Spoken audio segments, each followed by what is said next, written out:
లేదే వస్తువులున్న రోజు రైతు బాధే పైకి ఎందుకు రాజు పేరే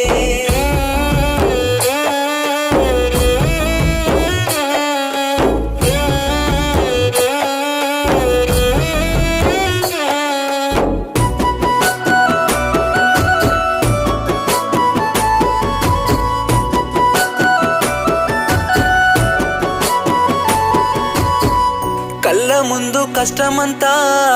నీటిలో మునిగిపోయే కానరాని దేవుడంట వరదల్లో ముంచిపోయే ఎట్ట బతకనే నేను నాకు ఈ మట్టి ఆనందం ఎట్ట నింపనే నేను పిల్లల కడుపులో అన్నం దైవం కడుపు సల్లగుండా మా కడుపు కాలిస్తివే రైతు